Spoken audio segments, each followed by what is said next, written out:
Welcome back. In this video, I'm going to show you some very important settings for your Galaxy A15 to improve your Wi-Fi performance, to get the most out of your camera, and even better, to send and receive files from any phone, including iPhones. But anyways, that being said, let's begin, as always, with what I believe is one of the most impactful features on the phone. Let's come to the settings. Let's scroll all the way down until we see device care. And let's scroll down to auto optimization. This is a very useful feature that's going to run some background tests and adjustments so you can ensure your phone doesn't degrade over time and you can keep getting the same performance you got on day one in 2, 3, 4 years. To enable it, you have to click on auto restart and select one of the two options. Restart when needed, which is going to let your phone restart itself whenever it sees fit, and then restart on schedule, which lets you choose the day and time for the restart. This one is a lot more convenient and it doesn't really make that big of a difference in the end result, so I recommend you turn this one on. But anyways, let's move on to something even more impactful. Let's come to connections, let's click on Wi-Fi, let's click on the three dots at the top right, and then click on Intelligent Wi-Fi. At the bottom, you'll see the last tab is called Intelligent Wi-Fi. You probably won't have the Connectivity Labs tab like I do. But fortunately, it is very easy to turn it on. You just have to tap on Intelligent Wi-Fi multiple times. Not really sure if it's 6, 7, or 8, but eventually you'll see a pop-up show up and a new tab at the bottom, Connectivity Labs. Once you have it, you click on it, and you'll see there's a whole new menu with a lot more settings for your connections, more specifically for your Wi-Fi. The first thing I want to show you is down here on Home Wi-Fi Inspection. Let's click, let's hit Start, then let's select our internet connection and hit Next.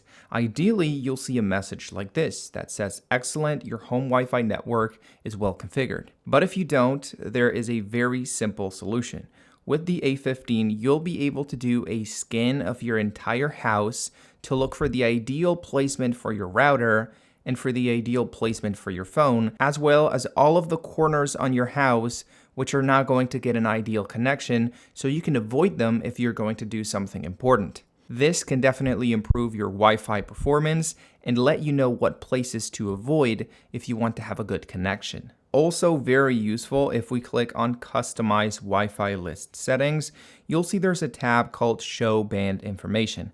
I heavily recommend you turn it on. You see there are two different Wi-Fi bands you can connect to, the 2.4 GHz band and the 5 GHz band, which is much better. Normally, when you connect to your Wi-Fi, you don't really know which one you are connected to. There's no way of knowing unless you enable Show Band Information.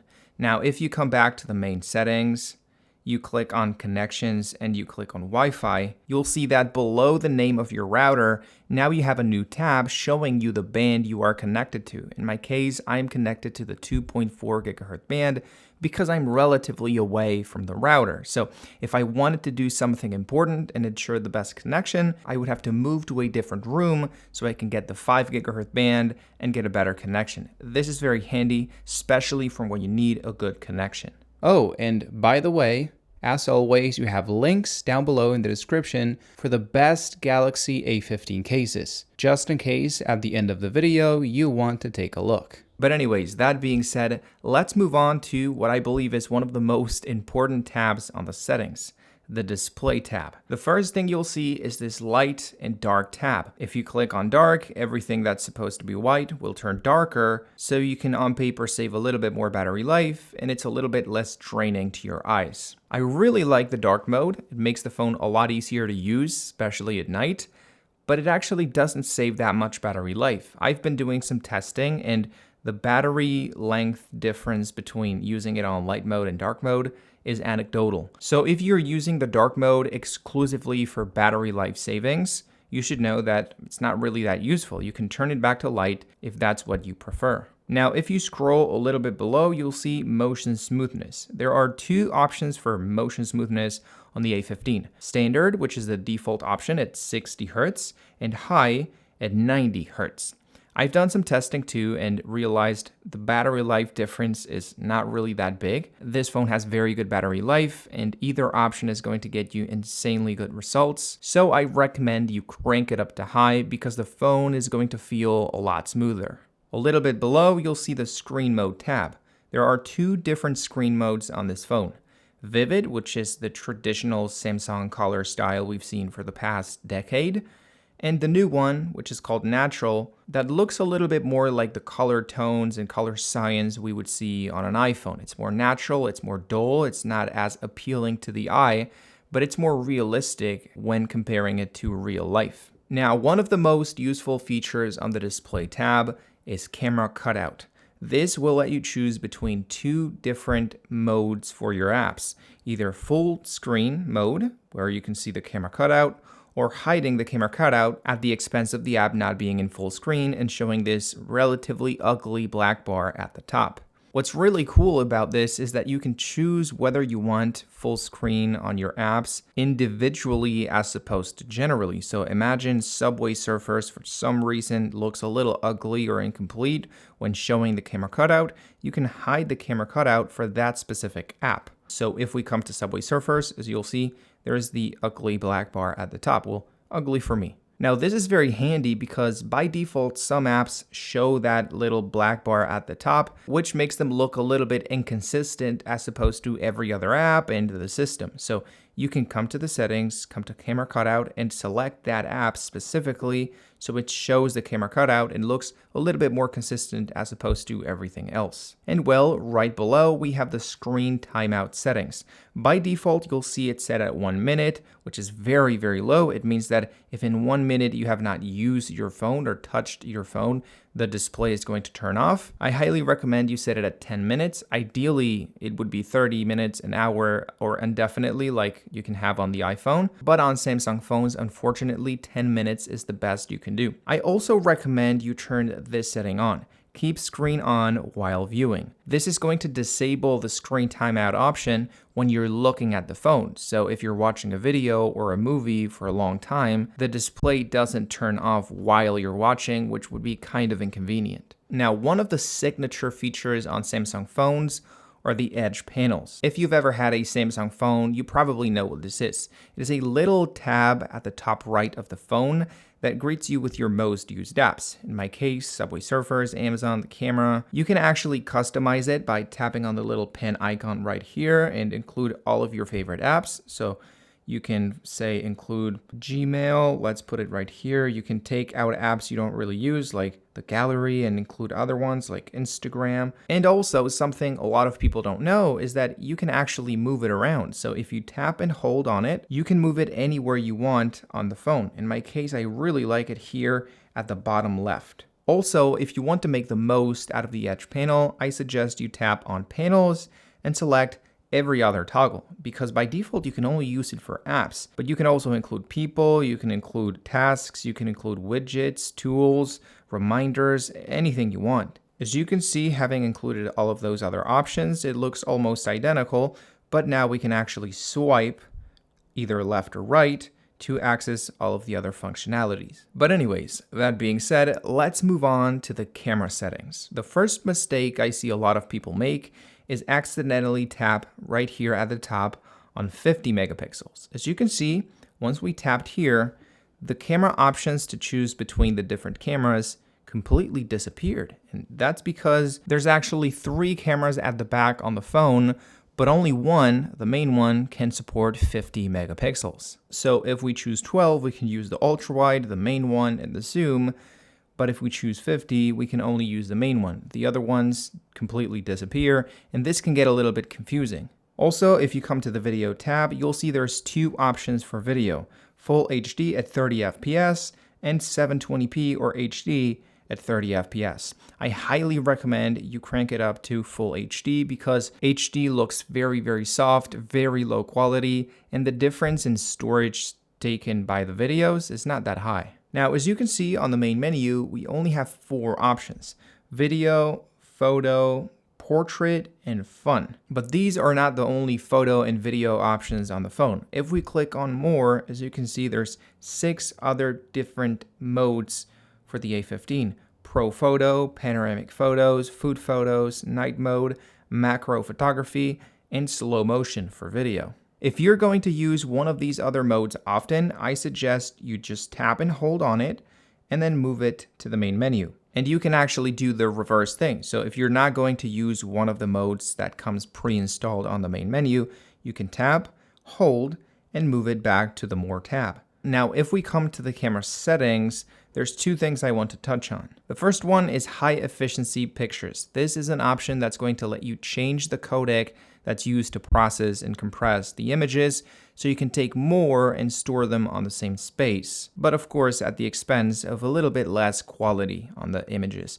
And since this is an entry-level device and it doesn't have the best cameras in the market, I highly recommend you leave it off. The second one, and this one is for those of you who are looking to take better photos and videos, are the grid lines. I highly recommend you turn this on. It's going to divide your camera into 9 different squares. I'm not really sure if you can see.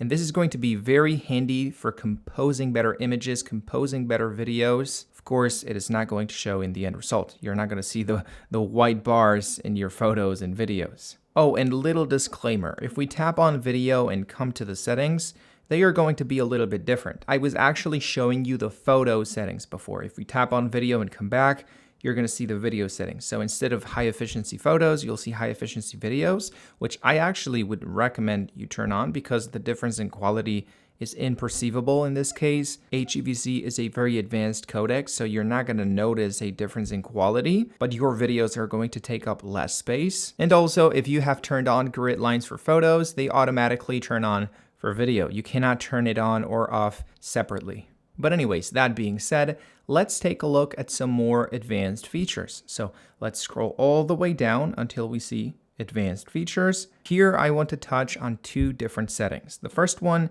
is the side button, because a lot of people don't know this, but you can customize the functionality for the on and off button on the side. This is a fingerprint reader, it is a on and off switch, but it is also a secondary macro customizable button that can do pretty much whatever you want. In this case, it gives us 3 different options. Quick launch the camera, so if we double tap on the button, it's going to launch the camera. Samsung Wallet quick access, so if we double tap, it's going to send us to Samsung Wallet. In my case, I don't have it turned on, so doesn't make sense. And third, you can open any app you want. You can actually come here. It's going to show you all the apps you have downloaded and installed on your phone. And also, very strangely, it also lets you turn on or off the flashlight, which is, as I said, kind of strange because the flashlight is like a quick toggle, but there's a lot of other quick toggles: sound, auto rotate, airplane mode, Wi-Fi, Bluetooth, data. There's a lot of quick toggles on this phone. For some reason, it only lets you use the double tap for apps and one quick action, which is the flashlight. So if I tap here and I double tap on the on and off switch, the flashlight turns on or off. Moving on, you want to tap on motion and gestures. There's a couple very interesting options here. So the first one is lift to wake, which is automatically turned off by default, and I recommend you at least try turning it on. So if the display is off and you lift the phone, it is automatically going to show the lock screen. So let me show you here. I lift the phone, automatically shows the lock screen. Then below we have the option to double tap to turn on or off the screen. So if we come to the main menu, as you saw, they were both turned on. If we double tap, it's going to turn off. And if I double tap, it is going to turn back on. And well, the last notable feature here is mute with gestures. So if you turn it on when you receive a phone call or a message and your phone is vibrating or making any sounds, you can actually put your hand above the phone and make it shut up just by tapping on it, which can be very convenient so you don't have to turn it on, navigate through menus, touch any buttons. You just have to put your palm above the phone and it shuts off. But anyways, let's come back to the main settings and scroll down to home screen. Here you'll see 3 very useful options: home screen grid, app screen grid, and folder grid. So the first one, home screen grid, is going to let you choose between different app sizes on the homepage so you can fit more or less apps in the same space. So if you choose 4x6, the apps are going to look a little bit smaller, 5x5, even smaller, and 5x6, even smaller. Then app screen grid is going to be the same thing, but for the app library page. So you can choose 4x6, smaller, 5x5, even smaller, and 5x6, even smaller. Last but not least, the same thing for folders. So you can choose between 3x4 and 4x4, so you can fit more things on the same folder without having to create a new one. Now, a little bit below, there is a very useful feature called Rotate to Landscape Mode. So if you turn it on and come back to the home page, you'll see now you have access to a landscape mode for your A15. This can be very convenient if you're using a landscape app or game and you don't want to switch the phone back to vertical to do something else and then come back to the app and make it horizontal again. Now, a quick tip for the keyboard is that, as you can see, there are some quick actions at the top. As you can see, there's emojis, translation, copying, settings. You can actually tap on these 3 dots right here and access even more features for the keyboard. And even better, you can tap on those features, hold, and take them to the main menu. Or take some of those settings on the main menu back to the hidden menu because you don't use them as often. But anyways, let's come back to the main settings page. Now I want to show you what for me is one of the most interesting functionalities on this phone. If we come here to modes and routines, we then click on routines and tap on this little plus icon, we will be able to create automated actions on the phone. So there's ifs, things we do, and thens, which are things the phone does in response to the ifs. Actually, let me create an example so you can see what I mean. Let's tap on if, select an action. There's pretty much any action you can do on your phone is here. Let's select app opened. Let's choose a random app like the calculator and let's hit done. So if I open the calculator, then let's add a then. Let's turn off the Wi-Fi, for example. Let's turn off the Wi-Fi. So if I open the calculator, then the Wi-Fi is going to turn off. Let's hit save. Let's name it calculator, give it another color, hit done, and now we have a new routine. So if we come to the calculator app, here it is. As you can see, the Wi-Fi is currently turned on. Let's tap on the calculator app. The Wi-Fi is going to automatically turn off. But if we leave the app and wait for a couple seconds, you'll see the Wi-Fi automatically comes back on.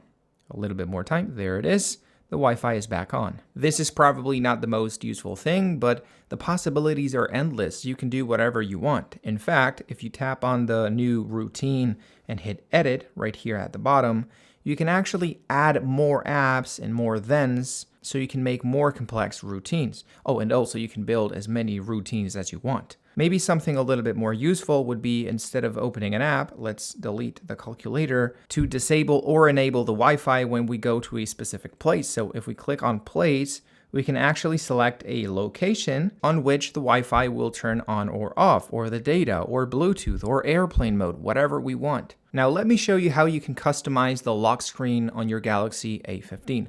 Let's come down to wallpaper and style. Let's click on the lock screen.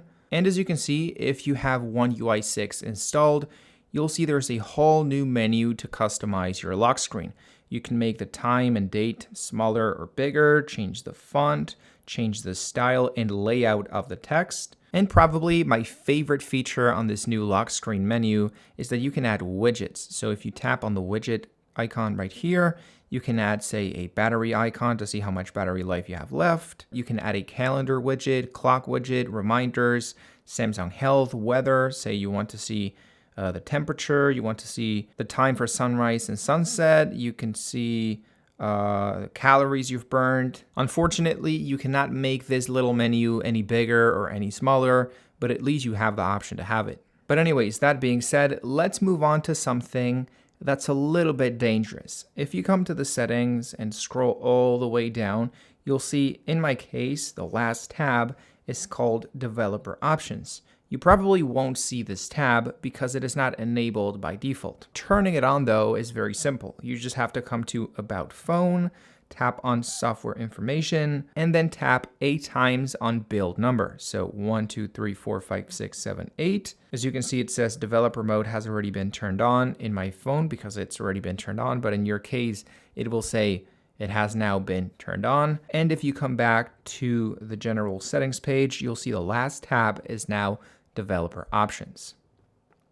And the reason I say this is dangerous is because in this phone specifically, what I'm about to show you can make the phone feel better, but can also make the phone feel worse. So be careful. If you scroll down until you see window animation scale, transition animation scale, and animator duration scale, you can actually now choose the speed of all of these different settings.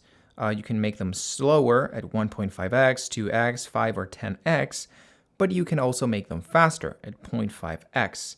In this case, you can make all of these three options be 0.5x, so everything feels a little bit faster on the phone. But once again, this can be a little dangerous because this is an entry-level phone that doesn't necessarily have the power to sustain the animations at that speed. So if you start swiping, you'll see everything feels a little faster, a little bit more immediate, smoother, but you'll also see a little bit more lag, a little bit more delay on some actions because the phone is not capable of making everything feel so fast and so smooth. Most of the time though, it feels very fast, very immediate, almost like if you had a better processor on the phone. But yeah, be careful. If the phone starts feeling sluggish and you don't like it, you can always come back to the settings and turn it back to 1x. Now for a quick tip on notifications, if you scroll all the way down to accessibility and you tap on advanced settings, there is a very cool option called flash notifications. So if you tap here, you'll see there's two different kinds of flash notifications: camera flash notifications and screen flash notifications.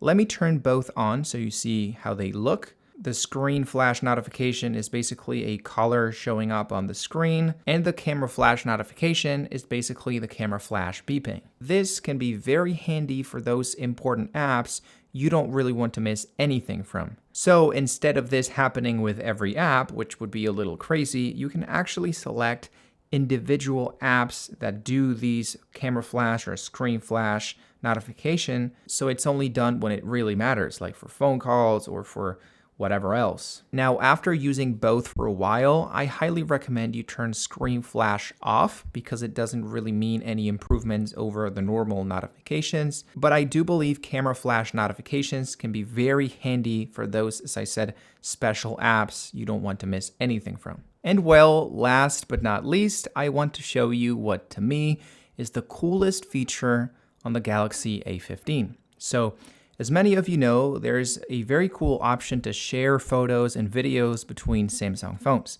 It is called Quick Share, and to access it, you just have to tap on the share icon, click on Quick Share, and here you'll see all of your Galaxy devices nearby. In this case, let's click on Galaxy S24, and in a very fast manner, automatically the phones are going to connect, and the photo is going to get sent without any quality loss between the two devices.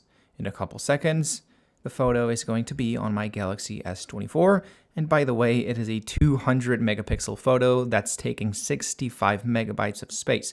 That's why it took so long. As you can see, 65.5 megabytes on the A15, 65.5 megabytes on the S24. Now, what if you have an iPhone? What if you want to send your photos from a Samsung Galaxy A15 to an iPhone? Well, before you could only send it over a messaging app. The problem is that the image would get heavily compressed and lose a lot of quality. So it was not the most ideal alternative. But now there is a very fast and convenient way to do it. So if you tap on the share icon right here, then tap on Quick Share, and then tap on QR code or link, you will be able to create a Samsung QR code that's actually readable by any phone. So if we take a photo using the iPhone and we get sent to that QR code, we can automatically download the image without any quality loss, any compression,